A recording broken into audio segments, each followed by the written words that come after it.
Welcome to Sleepy Crimes. I am Anna, your host. Tonight, we drift into the shadows of Tamara Ivanyutina and the dark legacy of the Maslenko family. Close your eyes and let the world outside become a distant hum. Imagine yourself in the heart of the mid-1970s, in the city of Kiev. The air is cool, carrying the scent of damp pavement and the faint, sweet aroma of linden trees. The streets are lined with the stoic, gray architecture of the Soviet era, where every window tells a story of survival, of quiet rooms, and of the fierce, whispered desires that thrive in the corners of domestic life. In this world, space is more than just a place to live. It is a precious commodity, a hard-earned reward in a landscape where material security is the ultimate measure of success. The silence here is heavy, much like the secrets we are about to uncover. Tamara Maslenko was one of 6 children, raised in a home where the philosophy of life was as cold as a winter morning in the Ukraine. Her parents, Anton and Maria, did not teach their children about the virtues of patience or the warmth of empathy. Instead, they taught them that the world was a series of obstacles to be cleared. Maria would often tell her children that if someone stood in their way, they should not waste time with complaints or bureaucracy.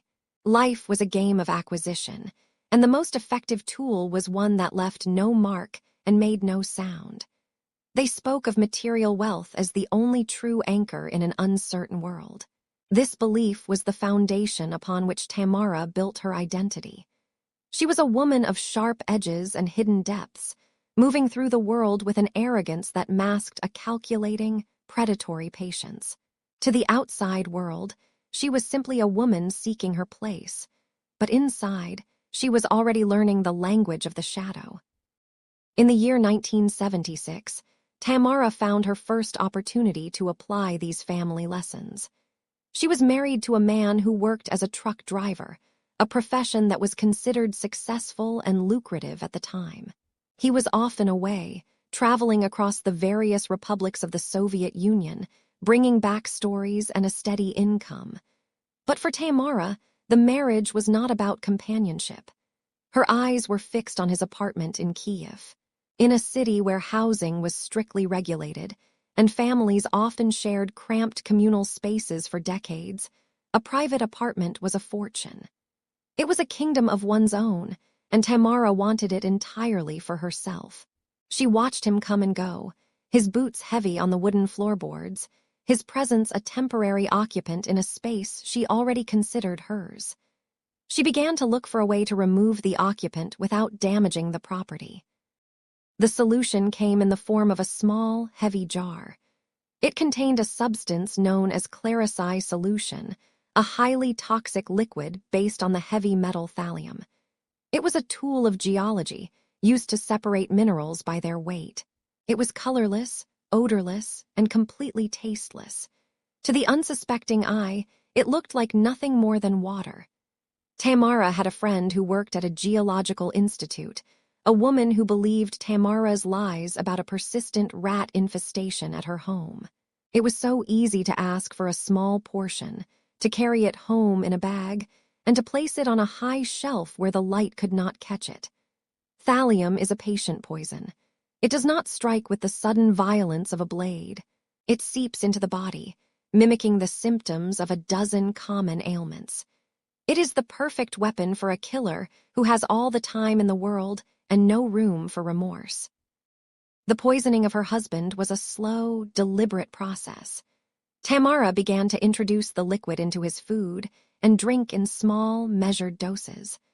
Perhaps it was in a warm cup of tea after a long journey, or stirred into a bowl of thick, savory soup. Slowly, the man who spent his days driving heavy vehicles across the country began to falter. He complained of a strange numbness in his hands and feet, a tingling that felt like a limb falling asleep and never waking up. He felt a deep, aching pain in his joints that the doctors dismissed as the natural toll of his demanding job. They thought it was the flu or perhaps exhaustion.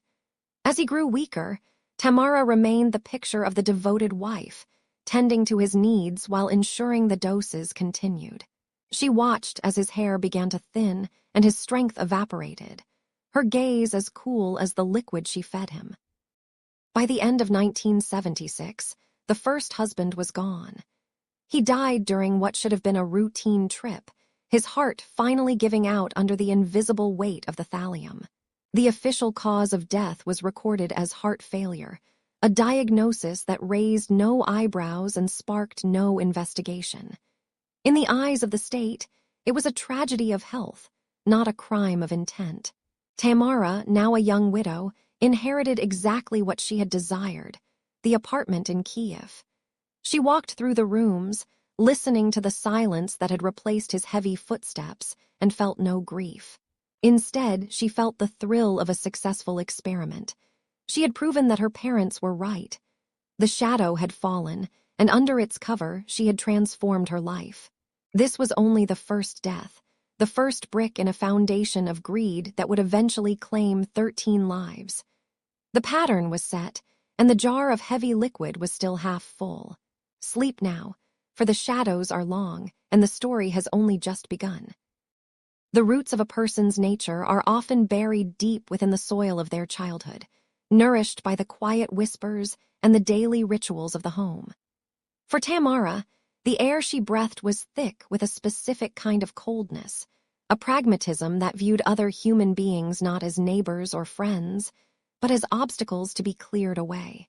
This was the world according to Maria and Anton Maslenko. To look at them, you might see a simple, hard-working couple navigating the crowded, communal living of the Soviet era, but behind the closed door of their living space, a much darker philosophy was being cultivated.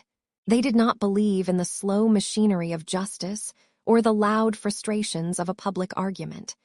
They believed in the quiet efficiency of the shadow. Maria, the matriarch, often told her children that writing complaints was a waste of ink and breath. She taught them that the world was a place where one must be outwardly friendly to everyone, smiling while keeping a secret tucked away in the pocket of an apron. It was a philosophy of bitter roots, where the solution to any inconvenience lay not in words, but in a small, clear vial. In the 1970s, life in a communal apartment was a test of patience. The walls were thin, and the lives of strangers overlapped in ways that could grate on the nerves. There was a neighbor who lived near the Maslenko family, a man who found joy in his television set. Night after night, the sound of broadcasts would leak through the plaster, the tinny voices of news anchors, and the swell of orchestral music disturbing the peace that Maria felt she was entitled to. Most would have knocked on the door or spoken to the building manager, but the Maslenkos had a different resource. Through a friend who worked at a geological institute, they had acquired a substance known as Clarisai solution. In the world of science, this heavy, metallic liquid was used to determine the density of minerals, but in the hands of the Maslenkos, it was an invisible executioner. It was colorless, odorless, and completely tasteless, a ghost that could be invited into any meal. One afternoon, Maria baked a batch of warm, inviting pies. She carried them to her neighbor with a practiced smile, a gesture of communal kindness that masked a lethal intent. The man ate, the television went silent shortly after, and within days, he was gone, his heart failing him in a way that seemed perfectly natural to the doctors of the time. The family watched and learned. They saw how easily the world moved on when an irritant was removed. The power of the Clarisai solution was intoxicating to them, a secret weapon that made them feel like gods in a world of mortals. There was no struggle, no blood, and no evidence that the naked eye could perceive. Soon, the threshold for what warranted a death sentence began to drop. A relative made a passing remark about the cleanliness of a shared bathroom, a slight that Maria found unforgivable. Again, the solution found its way into a drink, and again, the family watched as the symptoms took hold. Thallium poisoning is a cruel, slow process. It begins with a vague sense of unease, a flickering pain in the joints that feels like the onset of a winter cold. Then comes the insomnia, the restless nights where the body feels heavy and the mind grows dark. Eventually, the hair begins to fall out in clumps, and the internal organs slowly surrender. To the outside world, it looked like a tragic decline in health, but to the Maslenkos, it was simply the price of an insult. Anton Maslenko was no silent bystander in this culture of toxicity. While Maria managed the household and the immediate neighbors, Anton took the family's methods with him when he traveled. In the city of Tula, he found himself at odds with a cousin. The disagreement was over something small, a family matter that should have been forgotten with the morning sun. Instead, Anton chose the path his wife had mastered. He sat with his cousin, sharing a bottle of moonshine, the sharp sting of the alcohol masking the presence of the heavy metal salts. He watched his own blood relative drink to his own demise, maintaining a calm exterior while the poison began its work. There was a pride in their cleverness, a shared bond between husband and wife that was cemented by the lives they had extinguished. They were not just a family, they were a collective, a unified front against a world they felt owed them more than they had been given. They were teaching their daughters, Tamara and Nina, that life was a game of chess where you could simply remove your opponent's pieces from the board when the referee wasn't looking. This education in murder was thorough and relentless. Material wealth was the only metric of success that mattered in the Maslenko home. They didn't want just to survive. They wanted to flourish, to own land, to have apartments that belonged only to them. Tamara's sister, Nina, was the first to truly apply these lessons to her own life. She looked at her elderly husband and saw not a partner, but a title deed. She saw an apartment in Kiev that could be hers if only the man occupying it were to vanish. Using the same supply of thallium that had served her parents so well, Nina carefully managed her husband's decline. She was the grieving wife at his bedside, the one who brought him water and comfort, all while ensuring that his recovery was an impossibility. When he finally passed, she didn't just inherit a home, she inherited the confirmation that her parents were right. The world was theirs for the taking, provided they were willing to be the most dangerous people in the room. By the time Tamara reached her middle years, the use of poison was as routine as preparing a Sunday dinner. She had seen her mother dispose of neighbors for being too loud, and her father dispose of relatives for being too critical. She had seen her sister secure a future through the quiet death of a husband.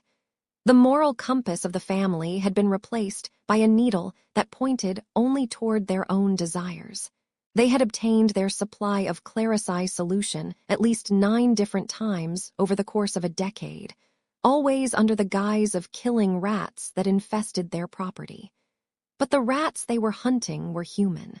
They were the people who stood in the way of a better apartment, the people who made annoying sounds, and the people who held the keys to the wealth Tamara so desperately craved. As we look back at the 1970s and early 1980s, we see a family blooming like a dark flower, their roots entangled in the very substance that would eventually lead to their ruin.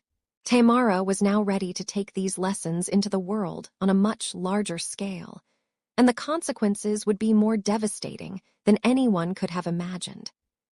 After the silent departure of her first husband, Tamara did not wait long to begin her next chapter.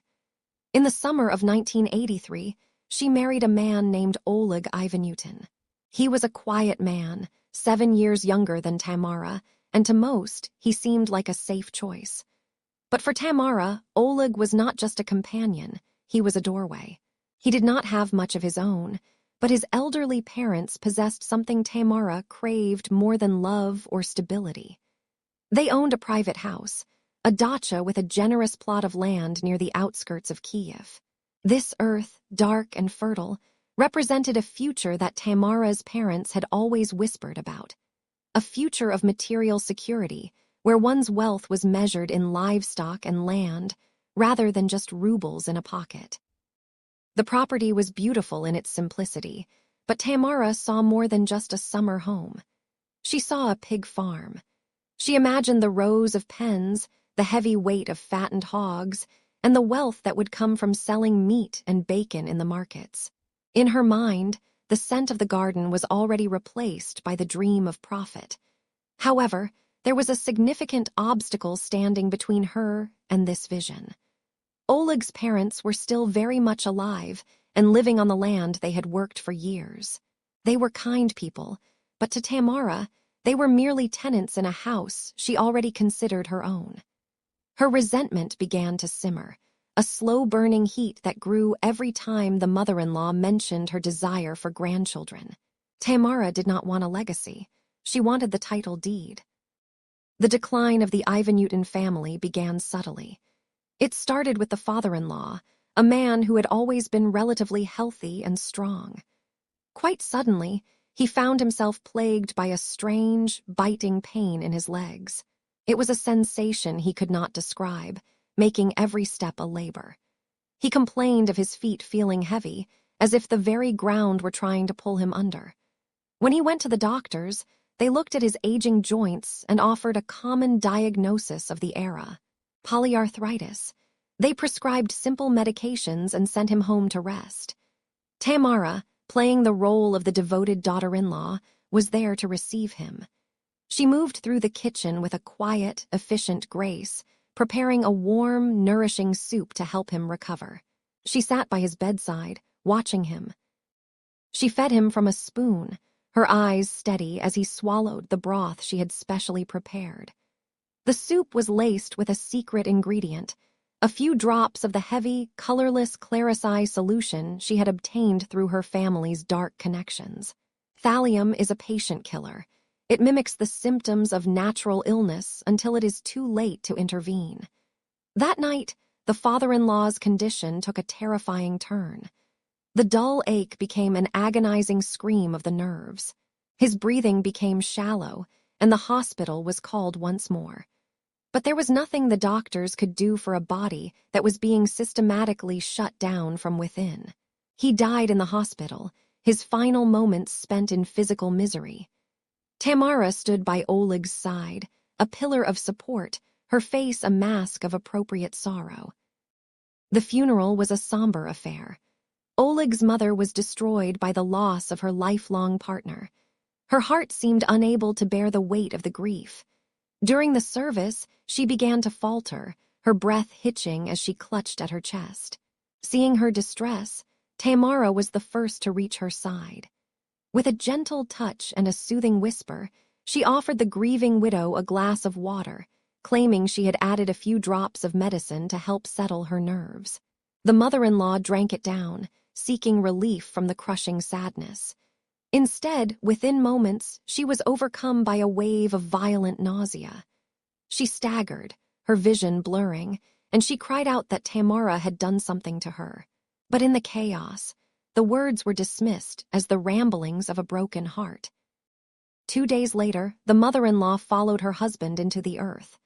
The doctors, seeing a grieving woman succumb so shortly after her spouse, attributed it to the sheer stress of the loss.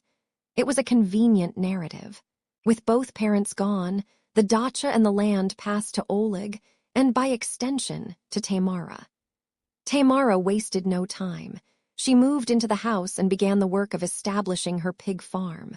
She walked through the garden where the old couple had once sat, her boots pressing into the soil they had tended.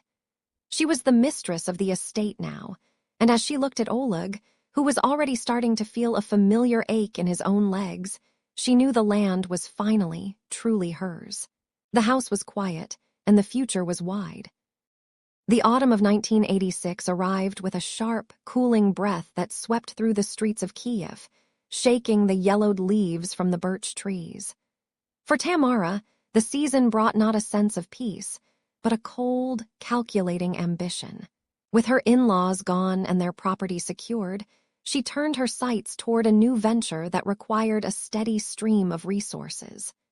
She had envisioned a thriving farm, a place where pigs and chickens would provide a lucrative income, but animals required feed, and feed was an expense she was loath to pay.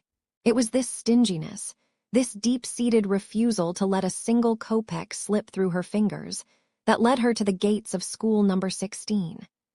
She did not arrive as an educator or a parent, but as a woman with a forged work record book, masking a past criminal conviction for speculation. To the administrators, she was simply another set of hands ready to tackle the endless mountains of grease and bone that accumulated in the school's cafeteria. They saw a dishwasher. Tamara saw a gold mine of free scraps. Step inside the hallways of school number 16 during that era. The air is thick with the scent of floor wax and the institutional dampness of old stone. There is a persistent, low-frequency hum of hundreds of children, a sound that most would find vibrant, but to Tamara, it was a cacophony of annoyance. She began her shifts in September, entering the kitchen before the first bell even rang. The cafeteria was a vast, echoing space with long wooden tables and high windows that let in a pale, filtered light. Behind the serving counter lay the heart of the operation, a place of massive aluminum kettles, steam tables, and the heavy, humid aroma of buckwheat soup and boiled cabbage. This was Tamara's new kingdom, though she occupied its lowest rung. She spent her days submerged in gray dishwater, her hands pruned and reddened by the heat and the harsh detergents, a physical discomfort that only added fuel to the fire of her simmering resentment. As she scrubbed the porcelain plates, Tamara watched the world of the school with a predatory focus. She was not a quiet worker. Colleagues soon noticed that the new dishwasher possessed a temperament as jagged as broken glass. She was frequently rude, snapping at the students who lingered too long at the return window and offering unsolicited, aggressive advice to the experienced cooks. The quality of her work was equally abrasive. Plates often returned to the stacks with a thin film of grease still clinging to their edges, a silent testament to her lack of care for the children she served. But her mind was elsewhere. Every afternoon, as the lunch service wound down, she would begin her real work. She began filling heavy buckets with the leftovers, the half-eaten cutlets, the soggy bread, and the remains of the porridges. In her mind, this was not theft. It was her right.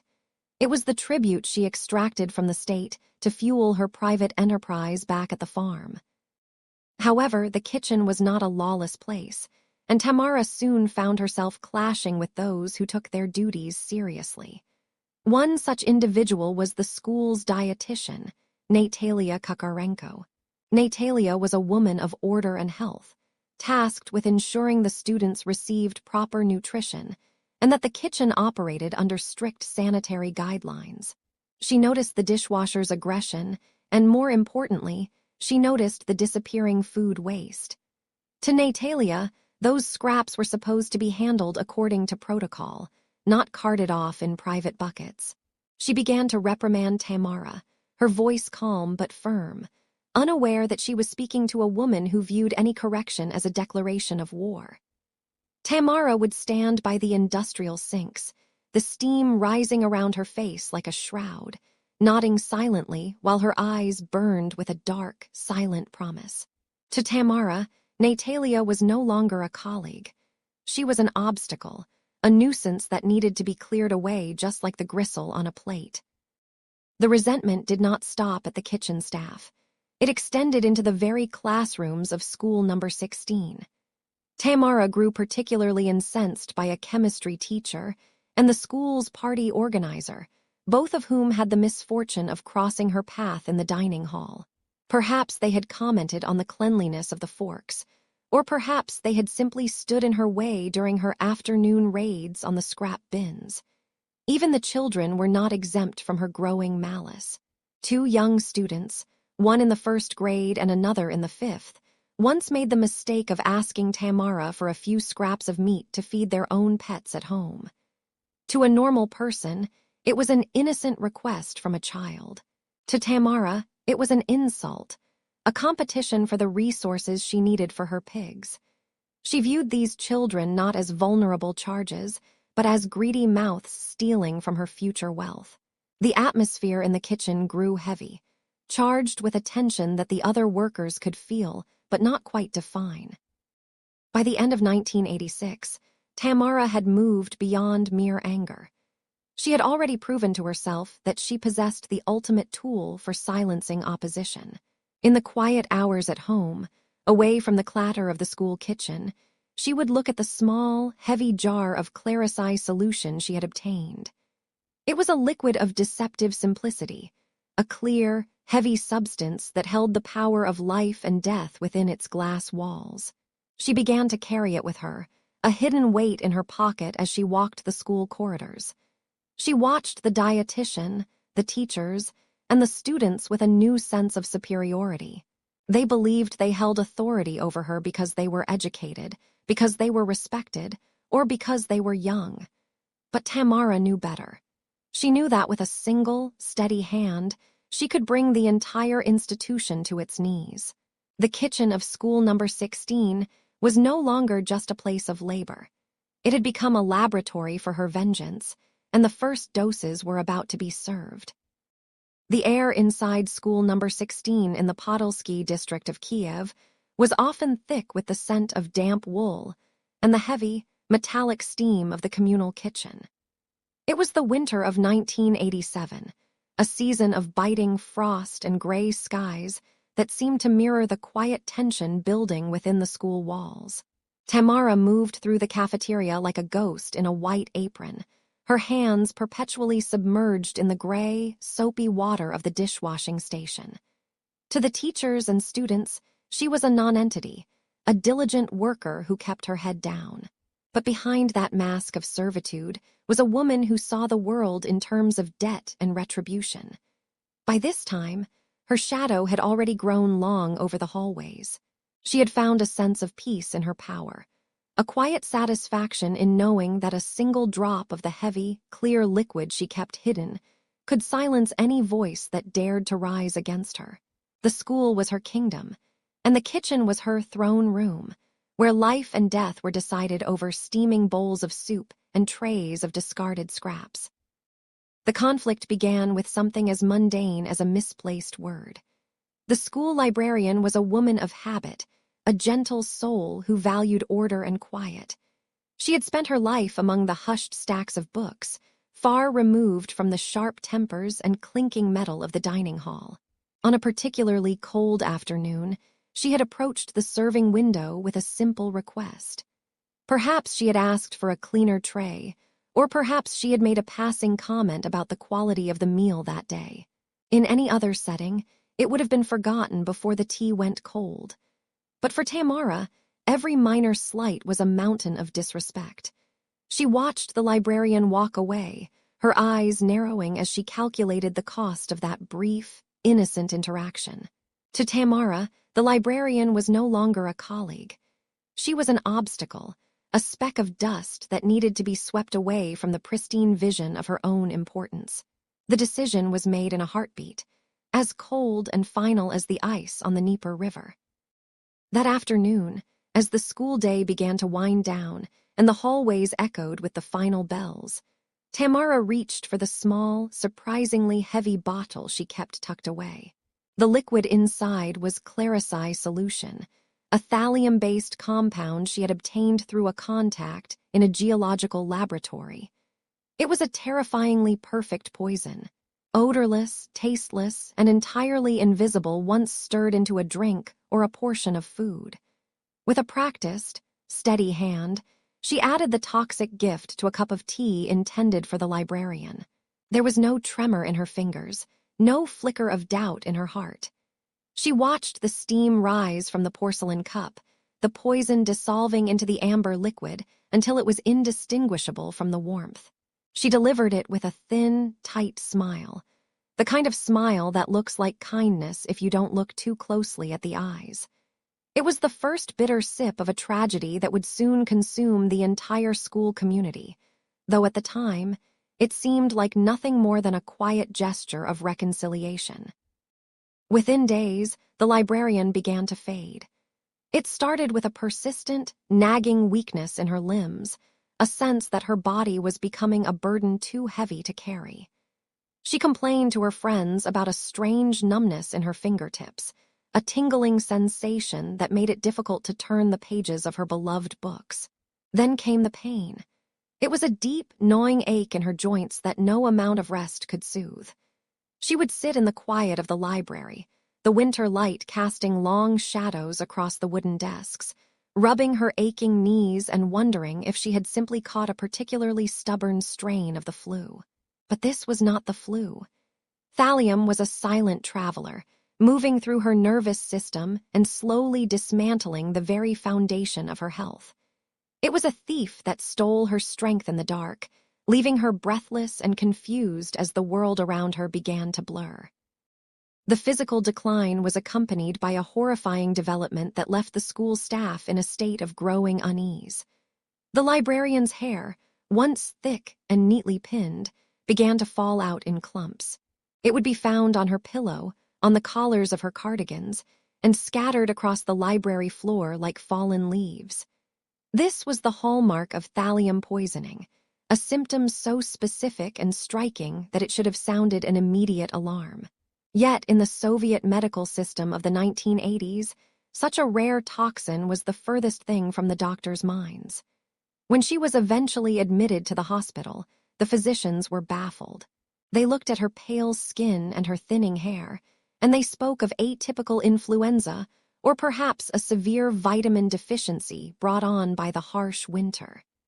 They treated her with standard medicines and words of hollow encouragement, while the poison continued its relentless work, unbothered by their efforts.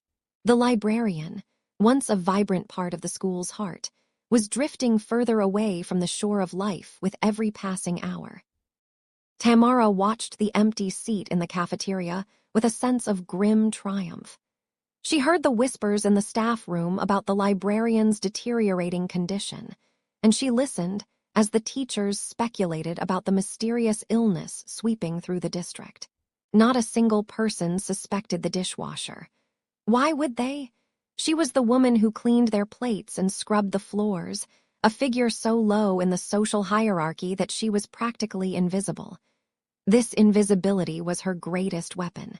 She continued to steal food from the kitchen to feed her pigs at home, and she continued to carry her small bottle of Clarici solution in her pocket like a talisman. The death of the librarian, which followed shortly after her hospitalization, was recorded as a natural failure of the heart, a tragic but unremarkable end for a woman of her age. It was a perfect crime, shielded by the arrogance of those who could not imagine a common dishwasher, possessed the intellect or the malice to orchestrate such a sophisticated murder. The success of this first strike emboldened Tamara. She saw that the world was soft and easily deceived, and that her bitter sips could solve any problem that crossed her path. The school became a laboratory for her cruelty. She began to target others who irritated her. A chemistry teacher who was too strict about kitchen hygiene, and even children who made the mistake of asking for extra portions or scrap meat for their pets. Each time, the symptoms were the same: the weakness, the joint pain, and the telltale loss of hair. And each time, the authorities looked the other way, blaming the environment or a new strain of virus. The atmosphere in school number 16 began to shift from one of learning to one of quiet dread. People were getting sick, and no one knew why. But in the steam-filled kitchen, beneath the noise of clattering porcelain, Tamara was already preparing for her most ambitious act of all, a mass poisoning that would finally bring the eyes of the entire Soviet Union to the doorstep of Kiev. By the middle of March, the count of the sick was rising. The librarian's death had been the opening note in a symphony of suffering that was now reaching a crescendo. Tamara had realized that she no longer needed to target individuals one by one. She had the means to strike at everyone who stood in her way simultaneously. The soup was simmering in the large metal cauldrons, and the thallium was ready. As the winter sun began to set over the city, casting a cold, orange glow across the schoolyard, the trap was set. The investigation was still weeks away, and the truth was buried deep within the cells of the victims. For now, there was only the sound of the wind rattling the window panes and the steady, rhythmic scrubbing of a woman who believed she had finally mastered the art of the perfect, silent kill. The first bitter sip had been taken, and the rest of the cup was about to be poured. Welcome to the morning of March 17th, 1987. In the Podolsky district of Kiev, the air was still biting, a lingering winter chill that clung to the stone walls of school number 16. Inside, the radiators hissed with a rhythmic pulse, and the smell of floor wax and old paper filled the hallways. Tamara Ivanyutina arrived for her shift as she always did, a quiet, unremarkable figure in a white apron. She moved with a practiced efficiency through the kitchen, a space of stainless steel and heavy cast iron pots. To any observer, she was merely a dishwasher, a woman of 46 years who kept to herself. But in her bag, she carried a small, exceptionally heavy jar. The liquid inside was colorless, odorless, and utterly lethal. As the first bell echoed through the stairwells, the stage was set for a tragedy. By 10 o'clock, the kitchen was a hive of activity. Large vats of buckwheat porridge simmered on the stoves, sending up plumes of nutty-scented steam. Beside them, pans of liver were being prepared, the rich, metallic scent filling the humid room. Tamara worked in the periphery, her hands dipping in and out of soapy water. But when the other kitchen staff were occupied with the delivery of fresh bread, she moved toward the steaming pots. With a steady hand, she uncapped the heavy jar. The Clarici solution, a dense mixture of thallium salts, was poured into the communal food. It vanished instantly, leaving no trace, no change in color, and no warning to the palate. She felt a sense of cold justice. The students who had refused to help tidy the dining hall were about to learn a final lesson. At 12:30, the lunch rush began. The sound was a cacophony of scraping chair legs, high-pitched chatter, and the rhythmic thud of plastic trays hitting the counter. Hundreds of children filed through, their faces flushed from their morning lessons. Among them were the 6th graders, the ones Tamara had singled out in her silent rage. Sergei and Andrei, 2 young boys with their whole lives ahead of them, sat together, laughing as they ate the warm buckwheat. They noticed nothing unusual. The food was warm, the atmosphere was boisterous, and the sunlight filtered through the tall windows, illuminating the dust motes dancing in the air. Tamara watched from the dishwashing station, her eyes cold and distant. She saw the spoons rising and falling, the nourishment being swallowed, unaware that every bite was bringing the children closer to a catastrophic, agonizing end. By 2 o'clock in the afternoon, the first ripples of unease began to stir in the classrooms. It started with a whisper of nausea, a sudden, cold sweat on the brow of a young girl in the back row. Soon, the school nurse's office was no longer a quiet refuge for scraped knees. One by one, then in small groups, children arrived complaining of sharp, stabbing pains in their legs. It was a strange symptom, one that didn't fit the profile of a stomach ache. The teachers grew concerned, watching as vibrant students suddenly turned pale and lethargic. By 3 o'clock, the situation had escalated. The school's refrigeration repairman and several teachers also began to feel the heavy pull of exhaustion and a burning sensation in their chests. The air in the school was now thick with the scent of sickness and muffled distress. As the sun began to dip below the horizon at 5 o'clock, the local hospitals were flooded with patients from school number 16. The doctors were baffled. They saw dozens of people, children and adults alike, all presenting with the same terrifying array of symptoms. At first, the prevailing theory was a virulent, mutated strain of influenza. The patients were burning with fever, their bodies shaking with tremors. They spoke of a strange, agonizing sensation, as if their bones were being ground into glass. In the intensive care units, the machines hummed a somber tune. Sergei and Andrei were among the most critical, their small bodies struggling against a poison that was already dismantling their nervous systems. The medical staff worked through the night, administering fluids and fever reducers, unaware that they were fighting a heavy metal that no standard medical antibiotic could ever touch. The evening of March 17th ended in a heavy, suffocating silence. The school was empty, the lights turned off, but the ghost of the afternoon's chaos remained in the abandoned trays and half-eaten meals. In the quiet of her own home, Tamara Ivanyutina sat, perhaps reflecting on the day's events with the same cold detachment she had shown in the kitchen. She had seen the beginning of the end. The investigation was still days away, the truth still buried in the stomachs of the suffering. For now, the city of Kiev slept, unaware that a monster had walked among its children, leaving a trail of thallium and tears in the wake of a simple school lunch. The long night of 1987 had only just begun. The hospital ward in the Podilsky district of Kiev was never truly silent, but in the late weeks of March 1987, the noise changed. It was no longer the rhythmic hum of a functional institution. Instead, it was a heavy, discordant symphony of groans and the soft, terrified weeping of parents who watched their children wither before their eyes. The air inside the corridors felt thick, tasting of harsh industrial bleach and the metallic tang of fear. 14 people had been admitted in quick succession, all coming from school number 16. At first, the doctors moved with the practiced efficiency of those facing a seasonal outbreak. They noted the high fevers, the nausea, and the profound weakness that seemed to settle into the very marrow of the patients. They whispered about a particularly virulent strain of influenza, perhaps a mutation they had not yet documented in the Soviet medical journals. But as the days bled into one another, the symptoms shifted into something far more grotesque and inexplicable. It began with the hair.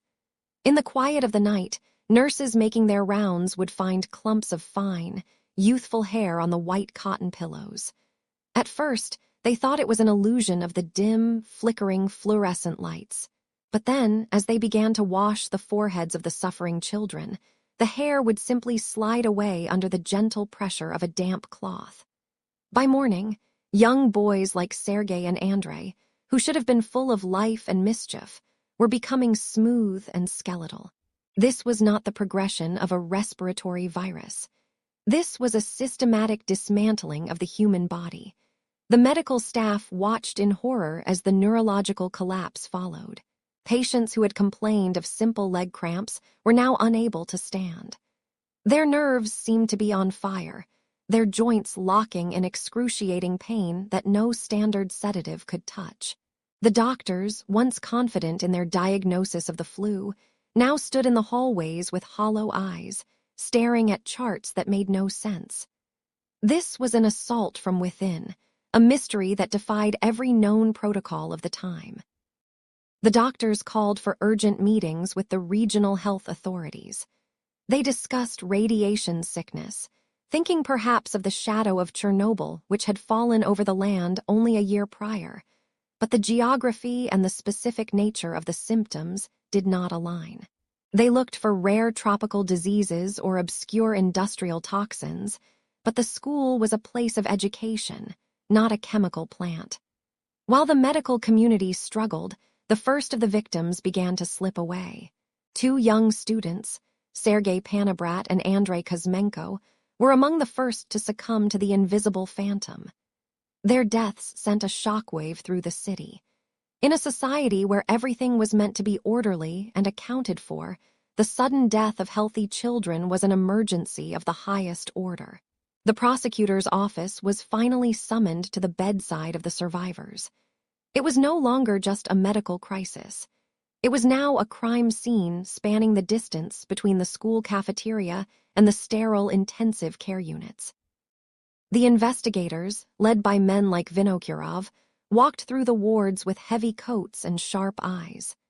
They spoke to the teachers who were still conscious, including the chemistry teacher, Viktor Stadnik, who lay in a bed of his own, his body failing him even as his mind tried to calculate the cause. He described a meal of chicken liver and buckwheat, a simple school lunch served on March 17th. It was the common thread. Every single person in these beds had eaten that specific meal. The authorities began to realize that the hospital was not treating a disease, but a poisoning of unprecedented proportions. They looked at the survivors, their skin pale and their bodies trembling with tremors that looked like the final stages of a wasting disease.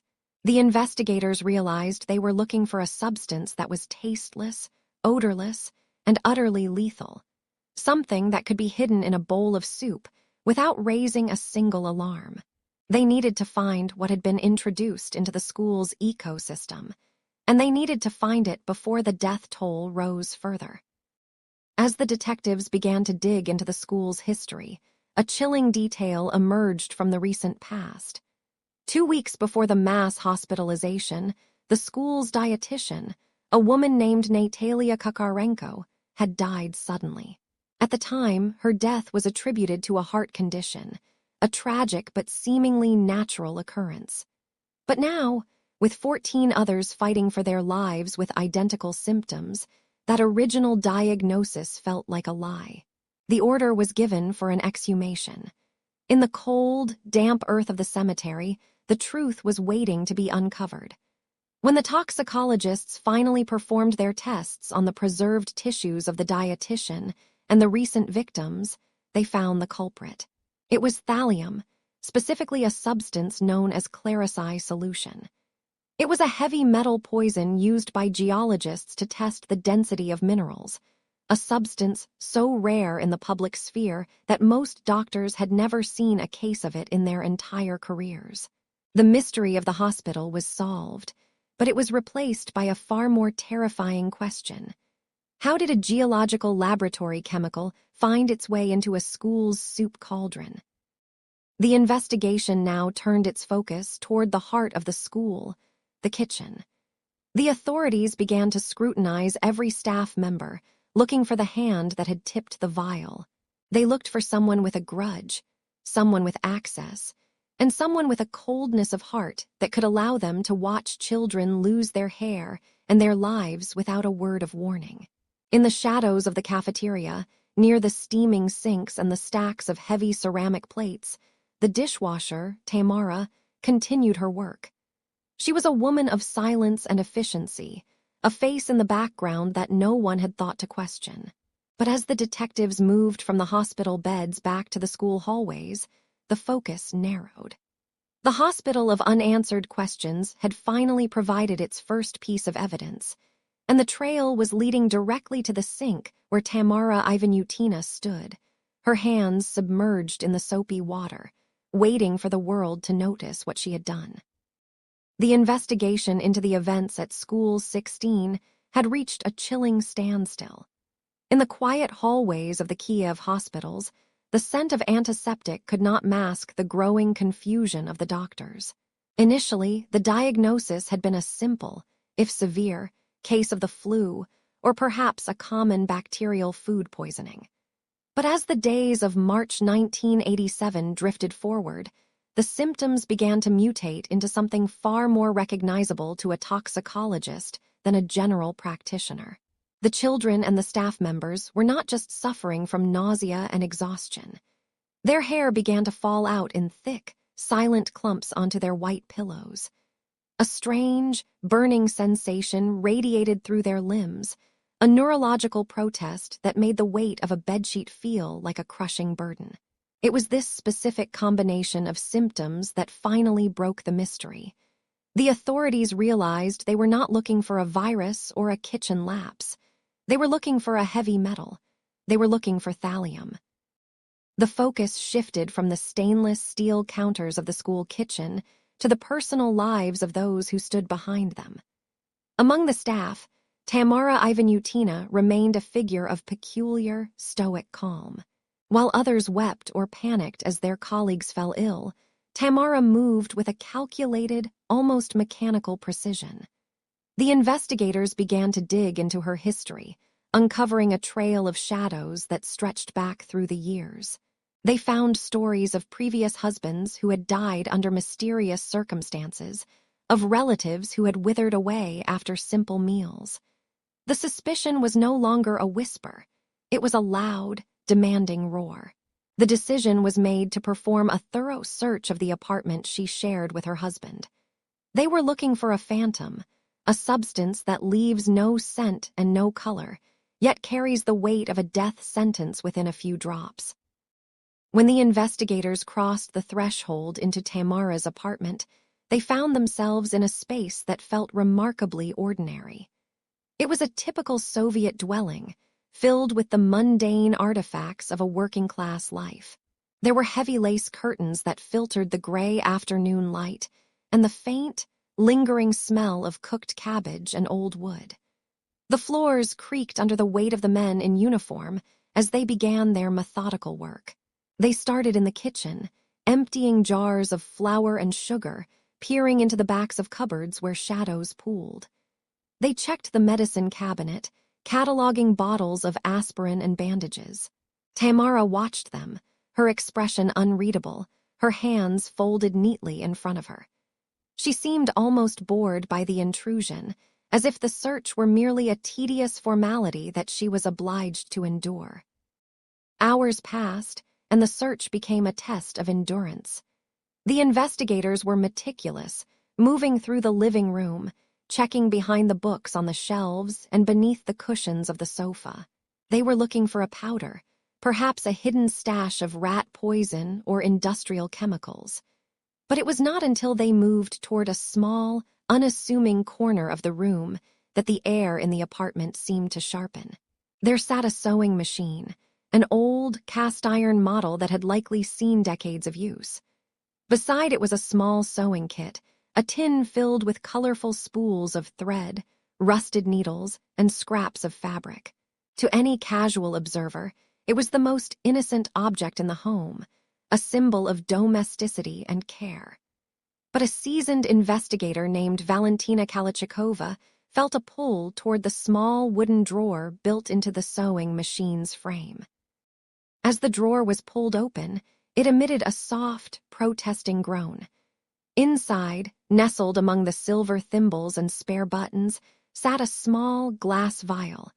It was labeled as machine oil, the kind used to keep the delicate gears of the sewing machine turning smoothly.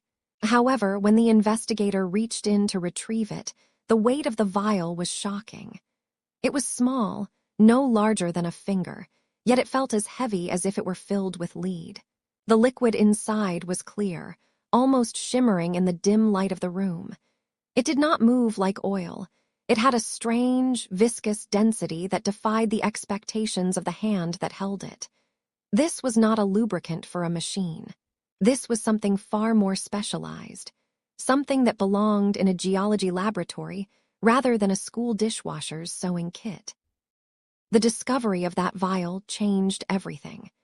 Forensic analysis would soon confirm that the heavy liquid was a highly concentrated Clarici solution. In the world of mineralogy, this substance is used to determine the density of minerals because it is one of the heaviest liquids known to science. It is a mixture of thallium malonate and thallium formate, and in the hands of a killer, it is a perfect weapon. It is tasteless, odorless, and incredibly potent. A single drop is enough to cause agony. A few more are enough to end a life. The investigators realized that Tamara had not been using common poison. She had been using a scientific tool of extreme toxicity. The heavy vial in the sewing kit was the physical manifestation of her malice, a dense, silent witness to the suffering she had distributed so casually into the bowls of school soup. The presence of the Clarici solution in her home was impossible to explain away. How does a woman with no background in geology or chemistry come to possess a specialized thallium-based fluid? As the investigators held the vial, the scope of the crime expanded. They were no longer just looking at a mass poisoning at a school in 1987. They were uncovering a decade of cold, calculated murder. The search had ended, and the evidence was now cradled in a glass bottle, its weight a testament to the lives it had already claimed and the lives it had been intended to take. Tamara's calm facade did not break, even as the vial was bagged and labeled. She remained in the center of the room, a woman surrounded by the ghosts of her victims, while the secret of the sewing machine finally came into the light. The air in the investigator's office in 1987 was thick with the scent of old paper and the metallic tang of a terrifying realization. As the small, heavy bottle of Clarisai solution sat on the desk, its oily surface shimmering under the dim light, the authorities knew they were no longer looking at a single incident at a school cafeteria. They were looking at a dark history written in poison.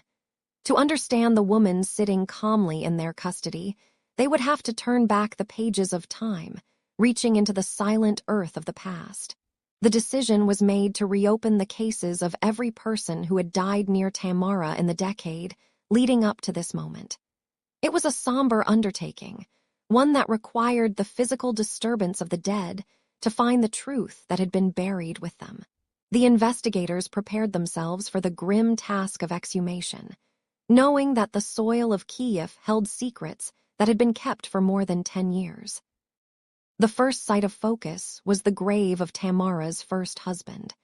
He had passed away years earlier, his death attributed at the time to a sudden and mysterious illness that the doctors could not quite name.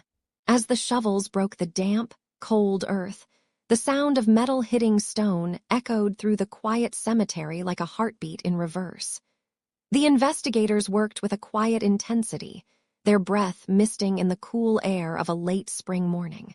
They remembered the stories told by neighbors during the fresh interviews, how the young man had once been vibrant, only to wither away in a matter of weeks.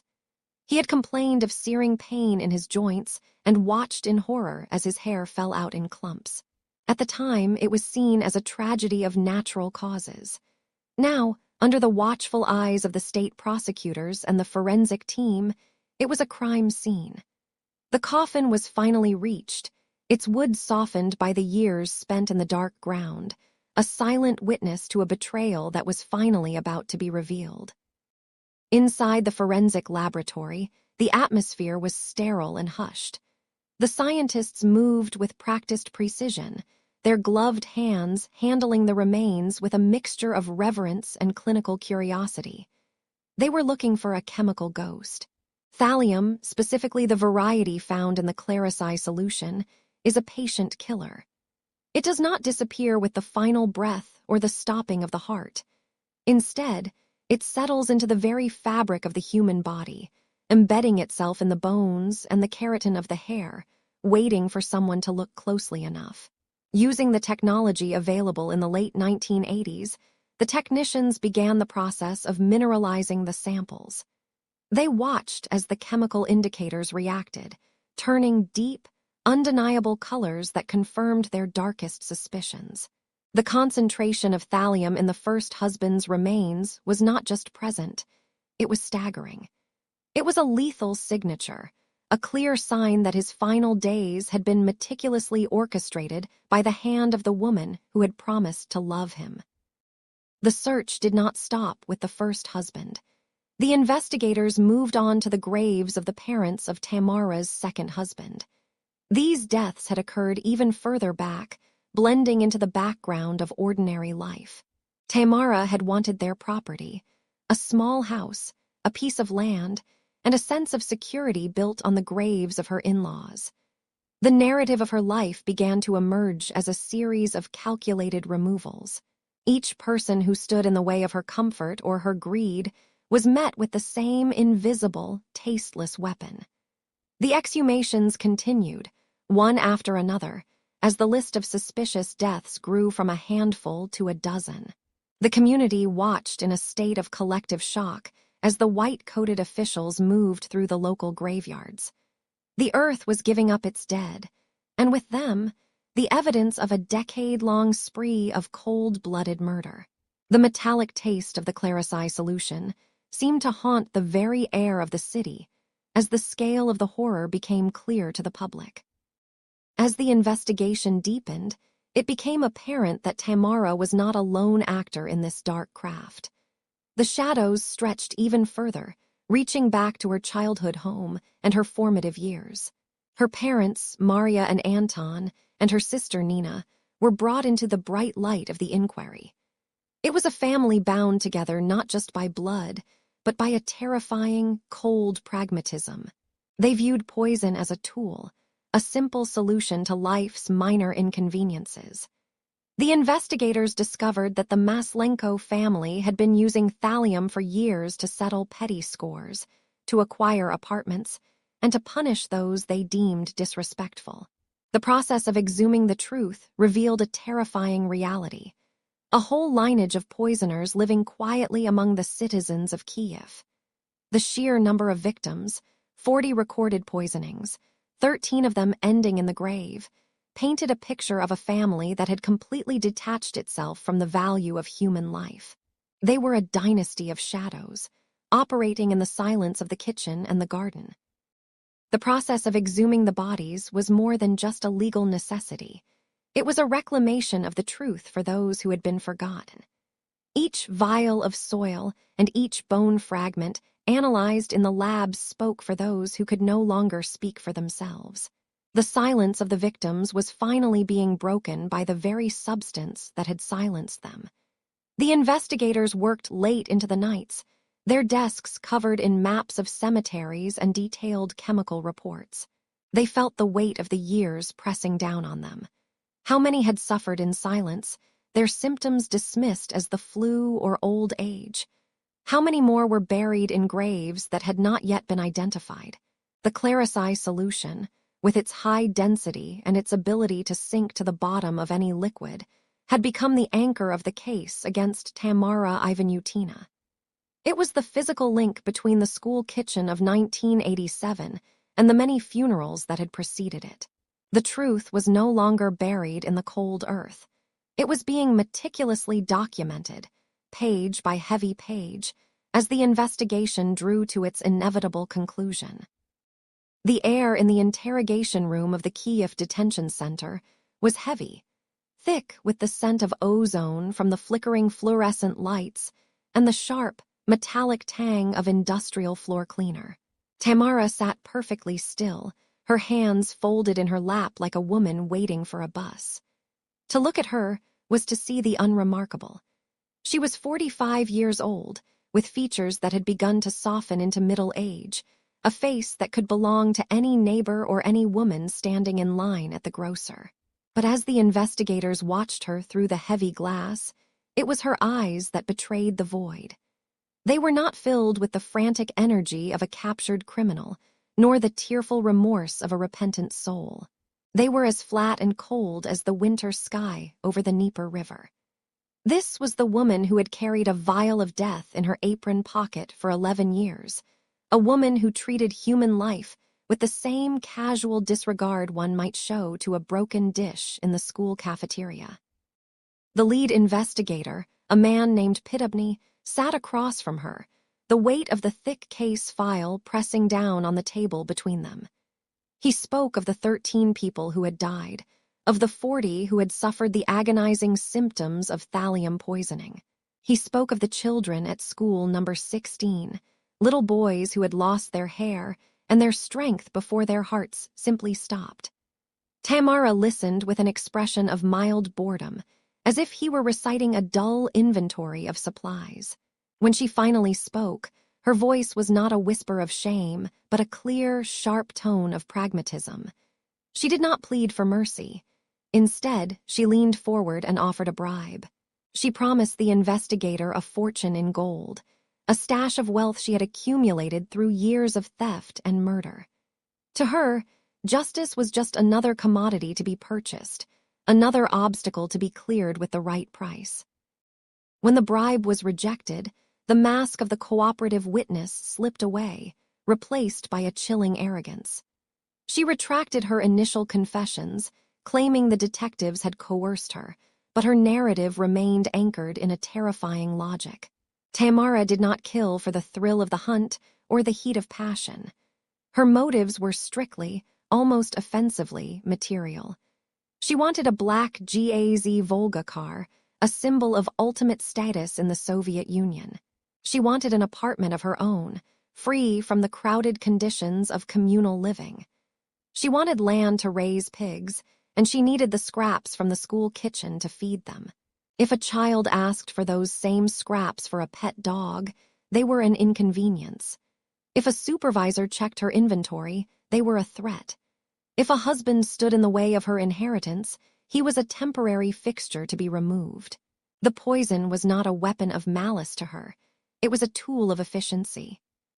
The investigators delved into her psychological makeup, searching for a fracture, a moment of trauma that could explain such a profound absence of empathy.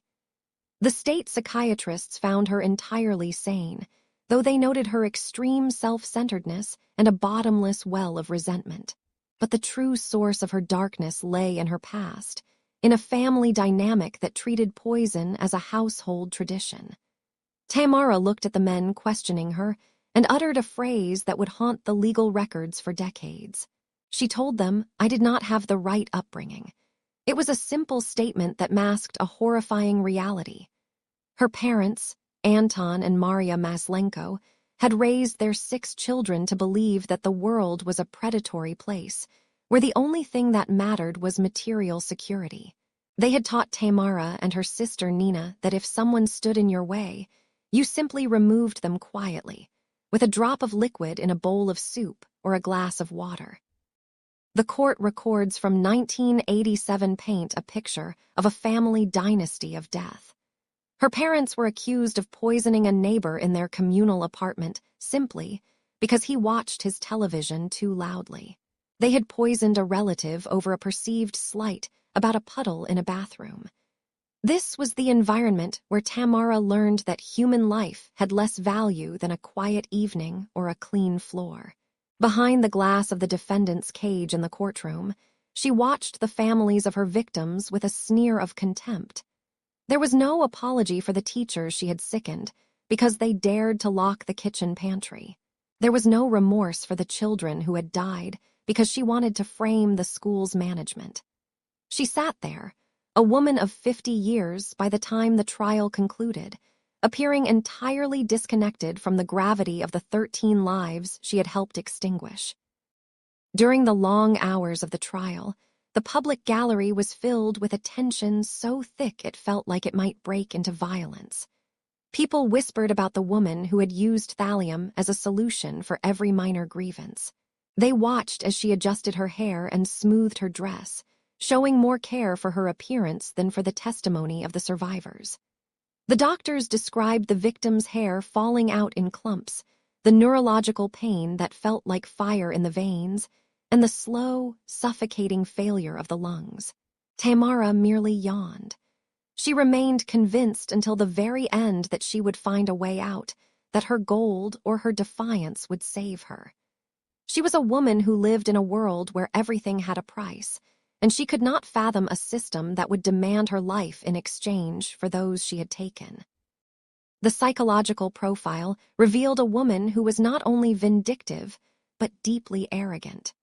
She believed she was smarter than the investigators, smarter than the doctors, and certainly more deserving than the common people she worked alongside. Her dream of the black Volga car was not just about the vehicle itself. It was about the power to drive past those she considered inferior. Every dose of Clarici solution she administered was a step toward that dream, a cold calculation made over the steam of the dishwasher. As the judge read the verdict in late 1987, the silence in the room was absolute.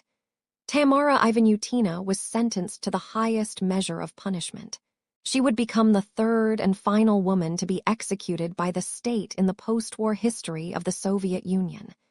Even as the sentence was read, her expression did not shatter.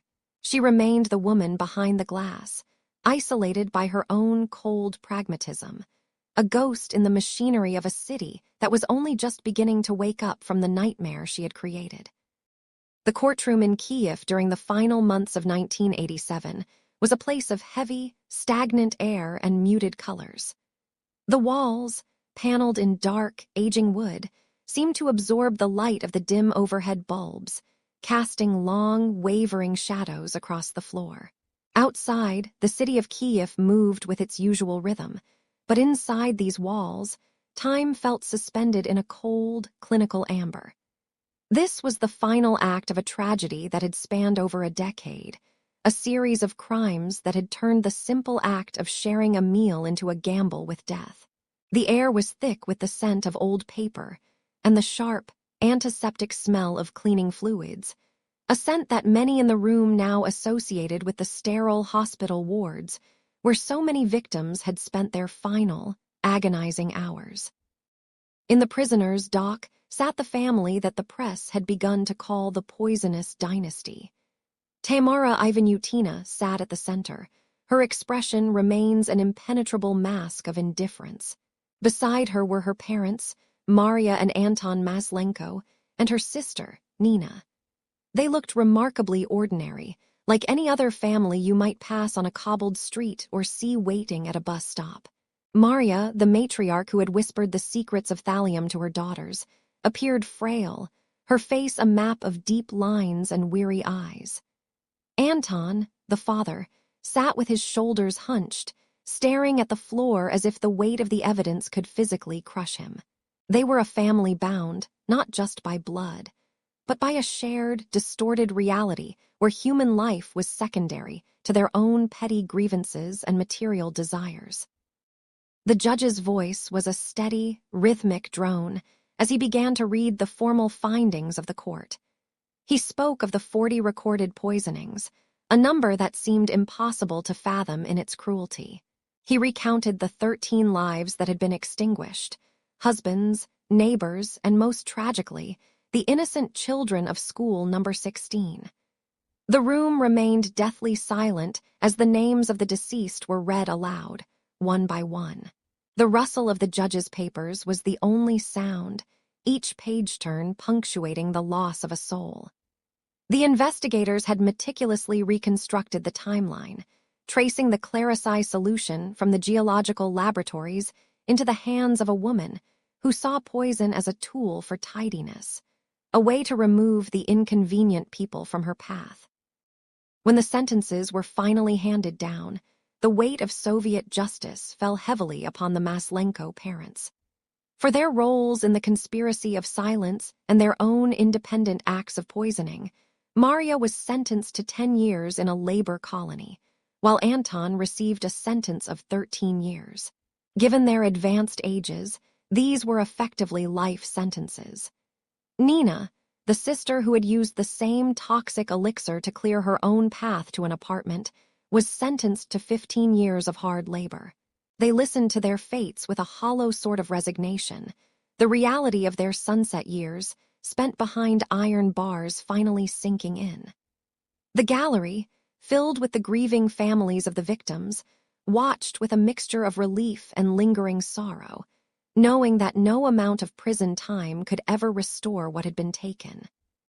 But it was Tamara's sentence that the city had waited for with bated breath. For the 9 murders she committed personally, and the 20 other lives she had nearly ended, the court found no grounds for mercy. The judge looked directly at Tamara as he pronounced the sentence of death. In the Soviet Union of 1987, this was a rare and somber decree for a woman, a penalty reserved for the most monstrous of crimes. When asked if she had anything to say, Tamara stood, her voice cold and devoid of any tremor. She did not ask for forgiveness. She did not show a hint of remorse. Instead, she uttered a phrase that would haunt the public consciousness for years. I was not given the right upbringing. It was a final, arrogant deflection, an admission that her moral compass had been broken since childhood, and she saw no reason to fix it now. The end for Tamara Ivanyutina came 3 years later, in the winter of 1990. Within the gray, fortified walls of the Lukyanovsky Detention Center, the finality of the law was carried out by firing squad. She was the last woman to be executed in the history of the Soviet Union, a dark footnote in a fading era. Her parents would never see the outside world again, both passing away while in custody, their legacy one of bitterness and toxicity. The sister, Nina, eventually disappeared into the vast penal system, her later life a mystery lost to the archives. The school where the tragedy unfolded eventually found its way back to a sense of normalcy, though the dining hall remained a place of hushed whispers and lingering memories for the generation of students who survived that terrible spring. As the years turned into decades, the story of the Kiev Poisoner became a cautionary tale, a reminder of how easily the darkness can hide behind a dishwasher's apron or a neighborly smile. But tonight, that darkness is contained. The bottles of Clarisai solution are empty, the courtrooms are silent, and the victims are at peace. The streets of Kiev are quiet now, bathed in the soft glow of streetlights, and the echoes of the past have finally faded into the night air.